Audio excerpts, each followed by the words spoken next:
తాకట్టులో ఉన్న మీ బంగారాన్ని విడిపించి ఆ రోజు ఆన్లైన్ రేటుకి మేము కొంటాం. Bhavani gold company. నమస్కారం, సుమన్ టీవీకి స్వాగతం. 2025 సంవత్సరం నవగ్రహాల స్థితిగతులు ఎలా ఉన్నాయి, ద్వాదశ రాశుల వారికి ఎటువంటి ఫలితాలని అందజేస్తున్నాయి, ఈ విషయాన్ని తెలియజేసేందుకు మనతో పాటు ఉన్నారు ప్రముఖ జ్యోతిష శాస్త్ర పండితులు, శ్రీచక్రపీఠ వ్యవస్థాపకులు బ్రహ్మశ్రీ ప్రదీప్ జోషి గారు. గురుగారు నమస్కారం. శ్రీమాత్రే. గురుగారు, 2025 సంవత్సరం మరి కుంభరాశి వారికి ఎలా ఉండబోతుంది? రాశిలో ఉంచి శని వెళ్తున్నాడు కాబట్టి ఏమైనా కొంచెం రిలీఫ్ ఉంటుందా వీళ్ళకి? శ్రీ గురుభ్యో నమః. శ్రీమాత్రే నమః. కుంభరాశి వాళ్ళకి నేను చెప్పేది ఏంటంటే, ఇప్పుడు ఏలినాటి శని ఇంకా 2.5 సంవత్సరాలు ఉంది.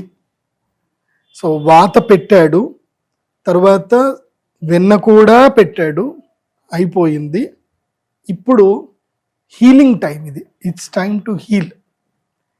ఇప్పుడు గతమును వదిలేసుకోవాల్సిన టైం, గతము నుంచి గుణపాఠాలు నేర్చుకోవాల్సిన సమయం ఇది. కుంభరాశి వాళ్ళకి గతంలో ఏమేం జరిగాయి వాటన్నిటి మీద ఒక గుణపాఠం నేర్చుకోవాలి. నేర్చుకొని ఇప్పుడు సక్సెస్ఫుల్గా ఒక స్కిల్ నేర్చుకోవాల్సిన టైం ఇది. ముఖ్యంగా యంగ్స్టర్స్ చెప్తున్నాను, 20 ఏళ్ల నుంచి 40 ఏళ్ల మధ్యలో ఉండేటువంటి వాళ్లకు ఈ ఇంకా 2.5 సంవత్సరాల పాటు స్కిల్, ఏదైనా ఒక స్కిల్ని ఓన్ చేసుకోండి. తర్వాత మీకు లక్ వస్తుంది, నేను చెప్తున్నా. సో స్కిల్ని ఏదైనా ఓన్ చేసుకోండి తప్పకుండా. ఉద్యోగము చేయొచ్చు, కానీ దాంతోపాటు స్కిల్ తప్పకుండా నేర్చుకోండి. ఇట్స్ టైమ్ టు లెర్న్, అదొకటి. కానీ ఈ సంవత్సరం డబ్బులు విపరీతంగా వస్తాయి. ఇటు డబ్బు వస్తుంది, ఇటు కష్టము వస్తుంది, రెండూ ఉంటాయి. వచ్చిన డబ్బు పోతుంది, జేబుకు చిల్లు పడుతుంది, కానీ జేబులో డబ్బులు పడతాయి. సో మీరు చిల్లు పట్టింది అని అపాయింట్మెంట్ ట్రై చేయకండి. ఇప్పుడు అంతే, ఎక్స్ప్లోర్ అవ్వాల్సిందే. ఇప్పుడు నీకు అవసరం ఉన్నా లేకున్నా నీ ఫ్రెండ్స్ తోటో అక్కడిక్కడ తిరుగు, బిజినెస్ల గురించి అన్నిటి గురించి తెలుసుకో, ఎక్స్ప్లోర్ చెయ్యి. తర్వాత డబ్బులు సంపాదిస్తావు, రాబడి మార్గం వస్తుంది, వచ్చినవి కూడా పోతాయి కూడా. కానీ ఇది ఒక మంచి అనుభవాన్ని మాత్రం మిగిలిస్తుంది. మీకు మంచి బిజినెస్ మ్యాన్గా తయారు చేసే అవకాశాలు అయితే ఉంటాయి. ఇప్పుడు కుంభరాశి వాళ్ళు మంచి బిజినెస్ మ్యాన్ అవుతారు.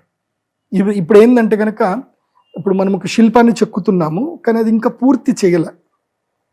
పూర్తి చేయకన్నా మునిపే శిల్పాన్ని చూడకూడదు, పూర్తి చేయకన్నా మునుపు దాన్ని వదిలేయకూడదు. ఇంకా నాతో అయిపోయింది. ఇప్పుడు ఉదాహరణకి మనము ఒక 100 అడుగులు తవ్వితే నీళ్లు పడతాయి, కానీ 99 అడుగులు తవ్వేసి ఇంకొక అడుగు తవ్వకుండా వదిలేస్తాను చూడు, అదే జరుగుతుంది కుంభరాశి వాళ్ళకి. So do your best. నేను చెప్పేది కుంభరాశి వాళ్ళకి, మీ బెస్ట్ ఎంత ఉందో అంత ఎఫర్ట్స్ పెట్టండి, మీరు సక్సెస్ఫుల్ అవుతారు. ఇప్పుడు ఎఫర్ట్స్ పెడితే వాళ్ళకి ఆ బీజం పడుతుంది. సో మళ్ళీ తృతీయ గురువు వచ్చి మళ్ళీ 7వ గురువు వచ్చేసరికి దానికి ఫ్రూట్స్ స్టార్ట్ అవుతాయి. ధనుసు రాశి వాళ్ళకి ఎట్లాగైతే ఫ్రూట్స్ ఎట్లా వస్తాయో అట్లా ఇప్పుడు కుంభరాశి వాళ్ళకి ఇప్పుడు మీరు బీజం పెడితే మీకు దాని యొక్క ఫ్రూట్స్ ముందు వస్తాయి. కాబట్టి 100% ఎఫర్ట్స్ పెట్టండి, ఎక్కడ కూడా నీరస పడకండి, వదిలేయకండి. అండ్ నిరాశ అస్సలు పడకండి. ఇది నిరాశ పడే సమయం అయిపోయింది, గివప్ చేస్తారు. గివప్ చేయకండి. ఇదే టైం, నేను కూడా ఇదే టైంలో నేను గివప్ చేద్దాం అనుకొని రెడీ అయిపోయా, కానీ గివప్ చేసుకోవాలా.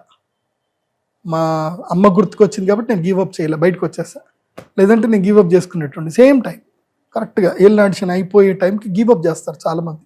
ఇంకా నా వల్ల కాదు అనుకుంటారు. అయితే తాడో లేకపోతే బ్లేడో అంటారు. తాడు లేదు, బ్లేడు లేదు, తగ్గేదలా పరిగెత్తాలి, అంతే.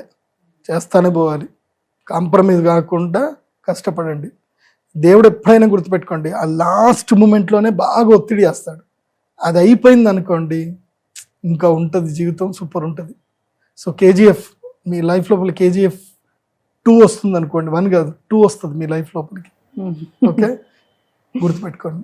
ఇంకా ఎలాంటి పరిహారాలను పాటించాలి వీళ్ళు? పరిహారం మెయిన్గా ఏంటంటే, వీళ్ళు తిరుమల తిరుపతి దేవస్థానంకి తప్పకుండా శ్రీనివాస మంగాపురం నుంచి కాలినడకన వెళ్ళాలి. శ్రీనివాస మంగాపురం నుంచి తిరుమల తిరుపతి దేవస్థానం దర్శనం చేసుకోవాలి. తర్వాత ఈ మార్చ్ 28 తర్వాత షష్టగ్రహ కూటమి రోజు యాగం చేసుకోవాలి వీళ్ళు తప్పకుండా. యాగం అయిన తర్వాత సో పంచభూత శివలింగ దర్శనం చేసుకోవాలి. మొట్టమొదటిగా పృథ్వీలింగం దగ్గరికి పోవాలి. ఎక్కడ పృథ్వీలింగం అంటే కంచి కామకోటి పీఠం దగ్గర ఉంటుంది. ఏకాంబరనాథేశ్వర స్వామి దేవస్థానం. మొదలు వెంకటేశ్వర స్వామి దర్శనం చేసుకోవాలి, అక్కడ నుంచి డైరెక్ట్గా కాంచీపురం వెళ్ళాలి, కామాక్షమ్మ దర్శనం చేసుకోవాలి, తర్వాత ఏకాంబరనాథేశ్వర స్వామి దర్శనం చేసుకోవాలి. సో పృథ్వీలింగం అయిపోయింది. పృథ్వీలింగం అయిన తర్వాత నీరు జలలింగంకి వెళ్ళాలి, జంబుకేశ్వరంకి వెళ్ళాలి. పక్కనే దారిలోనే శ్రీకాళ వస్తుంది కదా, పోయి అట్లా వెళ్తే కదా అంటే కాదు. ఫస్ట్ పృథ్వీలింగం ఎస్టాబ్లిష్మెంట్, దెన్ తర్వాత జలలింగం జంబుకేశ్వర స్వామి దగ్గర పోవాలి. జలలింగం తర్వాత అగ్నిలింగం అరుణాచలం పోవాలి. అగ్నిలింగం దర్శనం చేసుకున్నాక వాయులింగం శ్రీకాళహస్తి.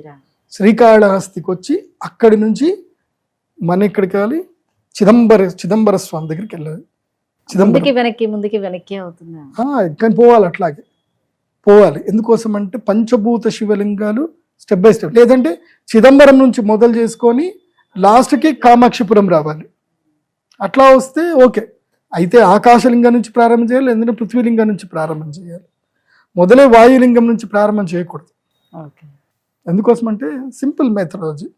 ఫస్ట్ మనము ఒక చిన్న పిండంకి వెళ్తాం. పృథ్వీలో ఏమవుతుంది, జలము నిండుతుంది, వాయువు నిండుతుంది, ప్రాణవాయువు వస్తుంది.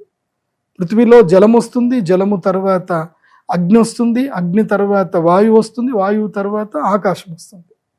సో మనం అట్లాగే తయారయ్యాం. మనం పృథ్వీ నుంచి తయారయ్యాం, మనం ఆకాశం నుంచి తయారవ్వాల, పృథ్వీ నుంచి తయారయ్యాం మనం. కాబట్టి పృథ్వీలింగం నుంచి వెళ్తే మంచిది.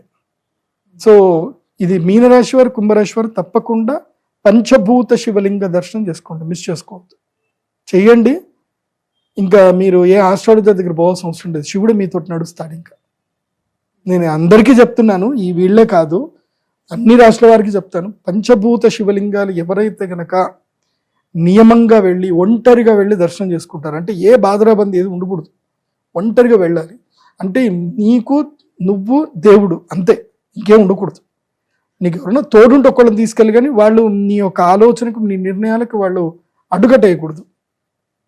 సో అట్లా నువ్వు వెళ్తా ఉంటే దేవుడు నీ దగ్గరికి రప్పించుకుంటాడు, నీతో నడుస్తాడు దేవుడు. నాకు అది జరిగింది, మనం ఆల్రెడీ అది డిస్కషన్ చేసినట్టున్నాం. అదొకటి నేను మేడం గారు చేసిన ఒక వీడియో ఉంటుంది, ఎవరు జీవితకాలం దర్శనం చేసుకోవాల్సిన దేవస్థానాలు ఏంటి అనేది ఒకటి ఉంది. అది వీడియో చూడండి, చూస్తే అర్థమవుతుంది.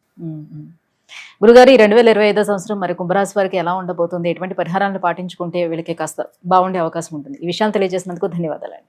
శ్రీమాత్రే.